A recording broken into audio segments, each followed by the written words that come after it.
Thank you for joining today's last Taking Care event. We have an amazing discussion in store for you. My name is Adrienne Woodbury, and I am joining you from my home in St. Louis, Missouri. St. Louis is famous for sports teams, such as the St. Louis Cardinals, if you're a baseball fan, or the St. Louis Blues, if you're a hockey fan. And in spite of what you may have seen on the news this past weekend regarding Lake of the Ozarks, we are practicing social distancing and we are staying safe.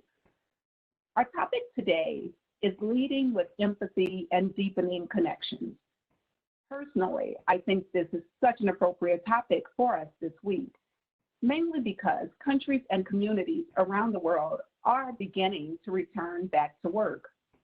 As the weeks progress, we may have team members and colleagues experiencing a range of emotions, and finding a way to understand their perspective and connect with empathy is even more important for us now.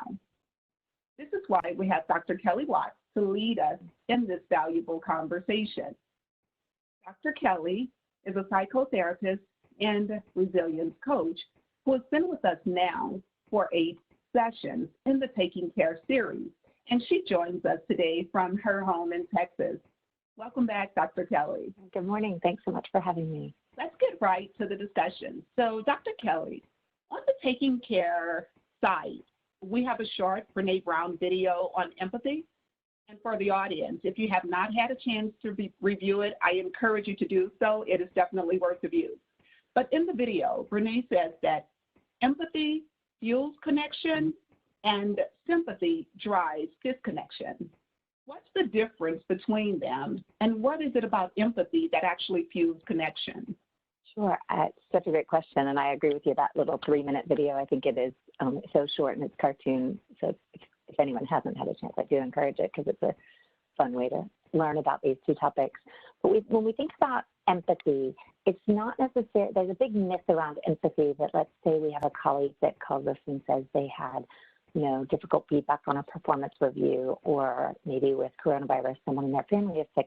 And there's this big myth that if I haven't had the same exact experience as that person, that I can't empathize with them. And that's not at all the case. What we know about empathy is that it's not responding to the experience exactly as much as responding to the emotions that underpin that experience. And so just being human qualifies us for executing empathy. So if you think about when someone shared that with you about a negative feedback review, I mean, most people I know have had difficult feedback at some point, but if you're one of the golden people that hasn't, then you can think of a time where you felt disappointed or surprised or humiliated, depending on what their emotional experience is. And so all you need to do is connect to that human experience. So the goal of empathy is so that the other person doesn't feel alone in their challenge. Doesn't mean that you join them and share the challenge. It's theirs to hold. It just means that they don't feel isolated and alone. And so in that, we feel connected and held and, are able to move through whatever challenges are presenting themselves. Sympathy is driven by judgment and shame. And when I say shame, I like to make the distinguish between shame is feeling like you are a mistake, like as a character judgment. Instead of, I yelled at my kid, it's I'm a horrible mother, right? Instead of I forgot to submit that report, it's I'm not a valuable employee, I'm terrible at my job and I'm going to get fired, right? It's these globalizations. And so shame exists kind of in secrecy and in judgment. And so as soon as you douse that shame with empathy, say, hey, I'm human. Overall, I think I'm quite competent, but right now are challenging times, and maybe I'm not delivering as well as I normally could, but that will pass. And so as soon as you humanize that and make that just a contextual situation and not a global criticism of yourself, then you're able to connect with others, move through it, problem solve around it. And so it's really about, especially in the team format during this coronavirus, it's important that we empathize with each other and understand that everyone's challenges are going to look different, but the fact that we're having challenges is all shared. Thank you. Thank you for that. And I've heard those words used interchangeably. So thank you so much for explaining some behaviors we could associate to understand the difference. So while preparing for this session, you and I had a conversation, and I shared with you that I worked in a service center. At our service center, we have multiple generations under one office making up our workforce. We have people that are right out of college. This is their very first job. We have people that are nearing retirement.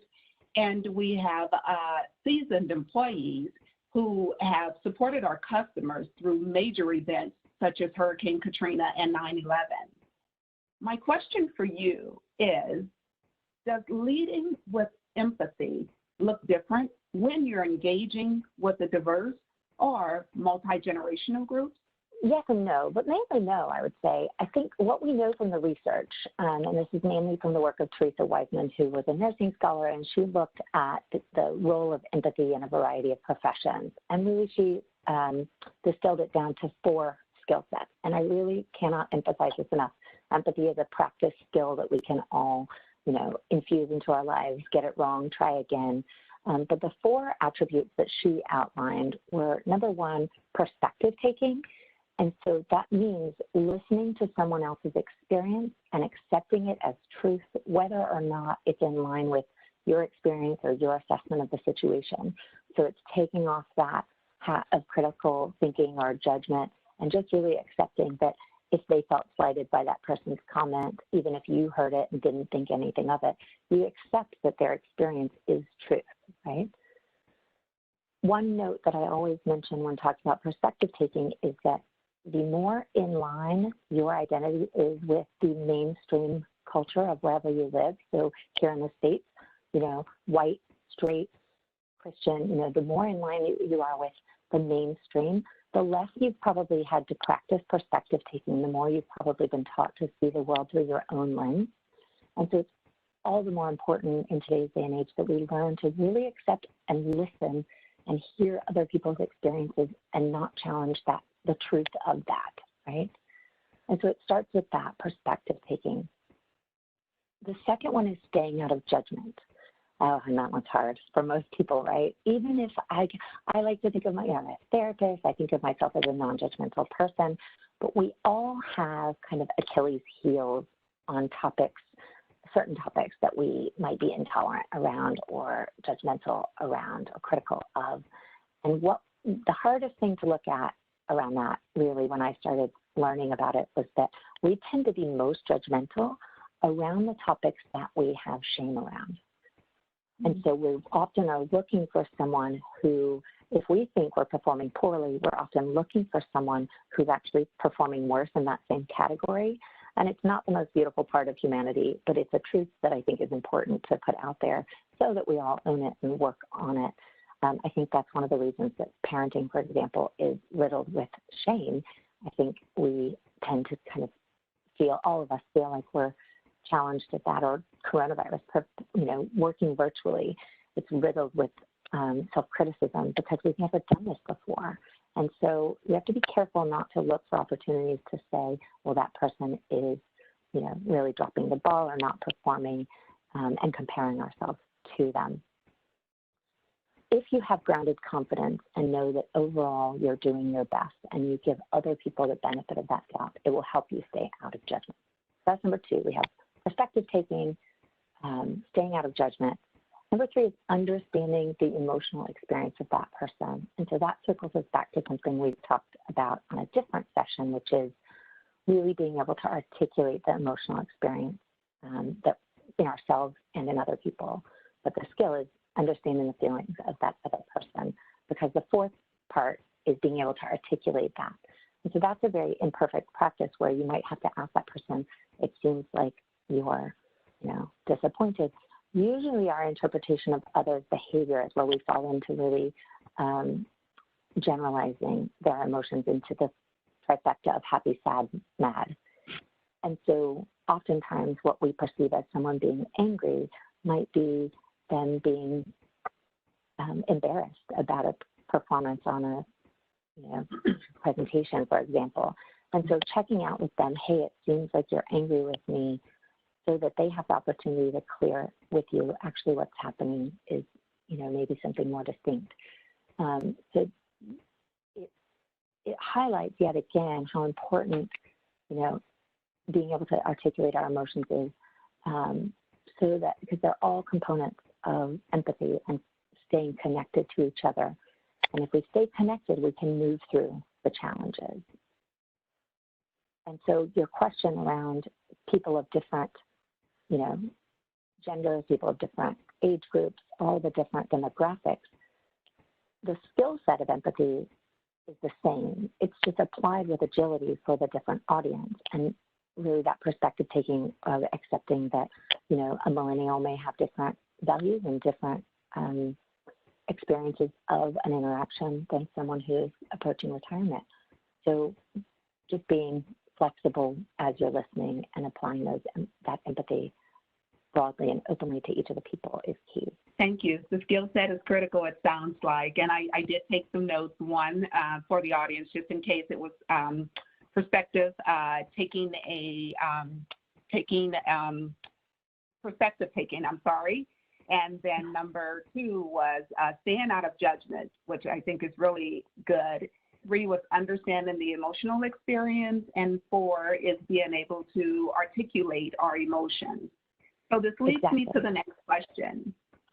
Previously in the Taking Care series, Joanne spoke with author Sean Achor, where he talked about scientific evidence that shows when people are climbing a mountain, the mountain appears so much smaller if you're climbing it with someone else. And I've heard that before. So can you talk more about this concept and how sincerely supporting our team can encourage productivity and connectivity? For sure. Most of us have had that experience, and I truly believe that we are wired for connection. Every once in a while, you find this magical unicorn person who operates better independently, but that is really not the norm. Usually, we need to feel like we're not climbing that mountain by ourselves, right? So if you think of not just working within a team, but especially this virtual working environment that we've all been adapting to, we're highly susceptible to self-criticism around being on all these learning curves that are so new for each of us and problem solving in so many areas at once. And so we're highly susceptible to that self-criticism that then would lead to shame, that then gets you in that headspace where you are not emotionally regulated, you're activated in your body, and your focus is internal. And when you're activated and your focus is internal, it's impossible to feel connected to another human, right? So just often we use phrases like, I'm in my head, or, I just wrapped up in my thoughts, or some people say they're ruminating, but when you can pull yourself out of that and share, we talk about in the work I do, we talk about just speaking your shame out loud to a trusted colleague or friend diffuses the experience, because 99% of the time, somebody can say, I understand what you're going through. I think you're being hard on yourself. I see you as bigger than that. Sure, you made a mistake. Sure, you dropped that ball or didn't perform your best or, lost your temper with someone. That's not who you are, right? And so to have those voices around you that can normalize that and connect with you and reflect to you your kind of bigger, better self is really key in helping you push through those moments. Because when we're in that space of self-criticism and shame and disconnection, our cognitive functioning is impaired. We can't focus. We can't problem solve as well. Obviously, relationships are cut off. And so there's no room for team support where so clearly creativity and productivity will decline, right? Yeah, very good. Very good. So that leads me to my next question. Sometimes when, sorry, I dropped the ink pen. Sometimes when people are sharing a situation or a story with us, we want so bad to help and offer a solution. And I am so guilty of that. But it sounds like, listening to you, that in some cases, it's best that we just listen and not try to solve the situation. How do we know when it's time to listen or if we should be trying to solve the situation? And I think this is such a great question because it speaks to kind of a philosophical approach to humanity, not to go too macro on it, but I truly believe that humans are powerful, and it's my role as when I'm therapist or coach, it's my role to help them see the skills and, strengths that they already have within them. And it's kind of a teach a man to fish approach. And so if you hold back for a minute and just listen before jumping in to rescue someone, rescuing is very disempowering. It implies that they can't figure it out, right? So it doesn't mean that you can't support, assist, or problem solve with them. It just means pause. And this is a real practice that takes, effort to apply. Just pause and listen first. Empathize first. It's very normal for our, high achievers and we're also socialized, at least in the United States and most cultures that I'm aware of, we're socialized to be uncomfortable with the distress of others. And so we are in a hurry to push them to silver lining, solutions. And if we just learn to all say, okay, this is a challenge. What do you think is a way out of it? Do you have a plan? And really just kind of support them for a minute. And then when you're done empathizing and listening, it's really pivotal to ask permission. Do you want to problem solve around this? Because the way the brain works is if we are in an highly emotionally activated state, we can't access the rational problem solving piece. And so that might be a conversation for another day, right? Okay. And so as a manager, I can understand the challenges. You might think, oh, I see a roadblock here that we need to figure out, and they're not in a space right now. And you may need to circle back with them. Some people can have that conversation as two parts all together. Some people need it to be another day, and you may need to give them a little space to try to figure it out first, right? So it's about really being intentional with your belief that they are strong and powerful and capable, and giving them room to figure it out. If they don't stumble and struggle along the way, how can they develop, right? Yeah. And I think it's important during this part of the conversation to honor all of the just kind of common empathy misses, right? If you think about like a common grief experience, most people I know have lost someone they love, and typically people want to tell you all kinds of things like they're in a better place, they lived a good life, at least they didn't struggle. There's all these kind of, well, at least comments, right? Even I've heard, pretty hard stories about people losing babies and then being told, well, at least you still have this child, or this, you lost this job, well, at least your spouse still has their job. And usually that's a pretty disconnecting comment, right? It's much more connecting for someone to acknowledge the emotion behind it, right? As much as I appreciate that my mortgage might not be at risk or my husband still has his job, if I lose my job, it's devastating, right? And so for someone to tell me why I shouldn't feel that way is clearly disconnecting, right? And so there tend to be, I'm from Texas, so we have kind of a very pull yourself up by your bootstraps kind of mentality.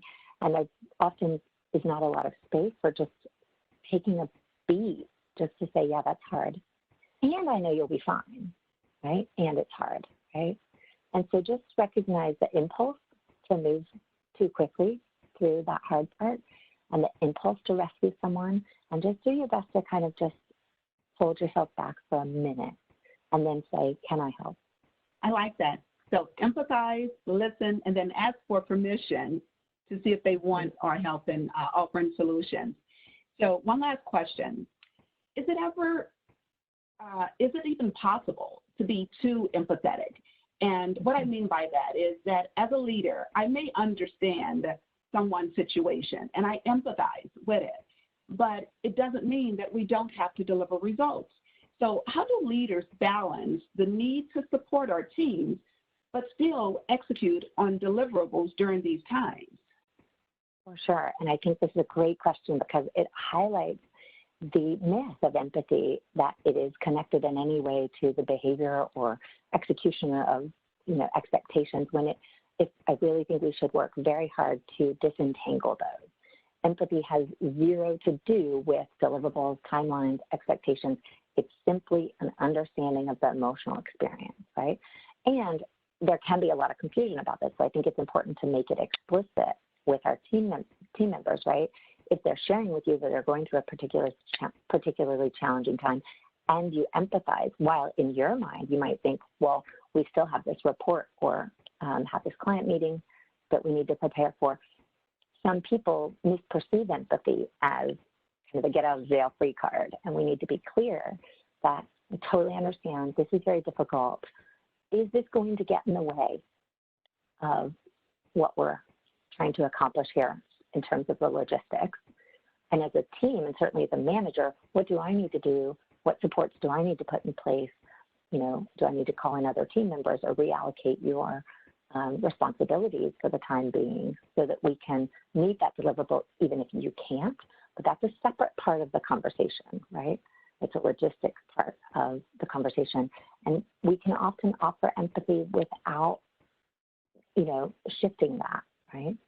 And so I think that that's a really important skill to learn to navigate and dance between those two parts of the conversation. Yeah, there's a, what's that, Manoush Shafik, I believe her name is, I hope I pronounced that right, from the London School of Economics. She had a great quote, and she said, in the past, jobs were like were about muscles. Now they're about brains, and in the future, they're going to be about heart. Right? Wow. And I really believe that leadership without empathy is just not courageous, and it's going to be difficult to carry forward, as you know, especially in this, you know, next chapter that we're moving toward. I love it. Leadership with empathy. So thank you, Dr. Kelley. This has been such a wonderful and engaging discussion, and I can go on and on with questions between you and I. I enjoyed this conversation. However, I do want to allow an opportunity for the audience to ask questions as well. So Carolyn, do we have any questions from the audience? I do, Adrienne, thank you. First question, Kelley. To avoid making judgment statements, are there some lead questions or statements you suggest before addressing topics? Sure. So, you know, judgment statements sound like, well, that is, and you make a definite assessment. So if you soften it with, am I right? Am I hearing this right? It sounds like, it seems like, and you're asking a question, right? And you're open to being wrong, then it's less judgmental, right? And so asking questions like, what's getting in the way of, you know, meeting these deadlines? Help me understand what's on your plate is different from, hey, we need to have a talk because you've dropped, you know, you've disappointed me, and, you know, you're, you know, kind of less than, you know, it's less of a character assessment, it's more of a context assessment.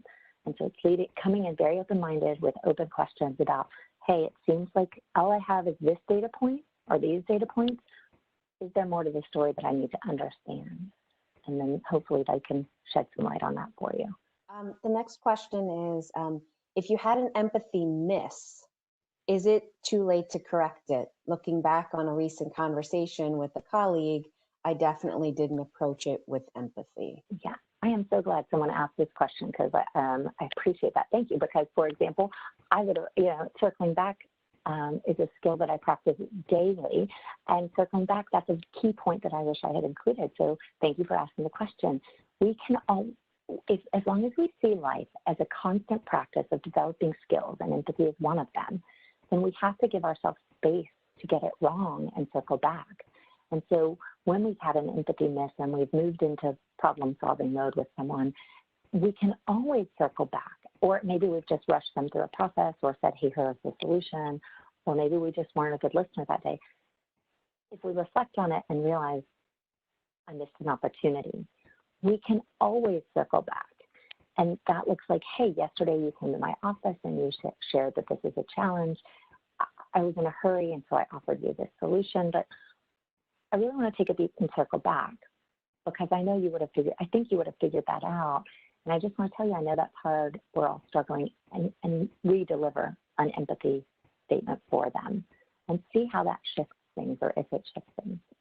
And then last question that we have here, Kelley, is any suggestions on how to better connect with members of my team who aren't my direct reports? I think this is, you know, I'm assuming there's an opportunity somehow in some sort of virtual space. Different teams have created different communication channels. I know some teams have, Slack going on, or some teams have a group text, or maybe just a group email.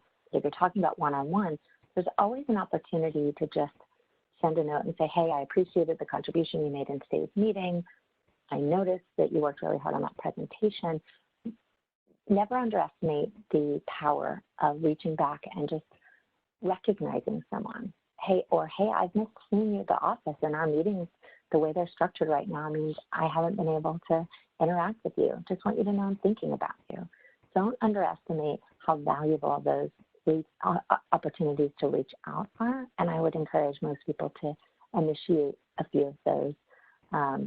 One of the things that I appreciated, I've seen Sean Aker speak a few times, so I can't remember if it was from the Chubb conversation or another speech he gave, but he was talking about sending messages of appreciation and acknowledgement to people. And I think that as, a teammate that's virtual, that would be a wonderful practice to implement. Just, a few people a day or a week that you just make sure to reach out to and say, hey, how's it going over there on your side? You might be in a different team than me, but maybe we saw each other and had coffee when we used to work in an office.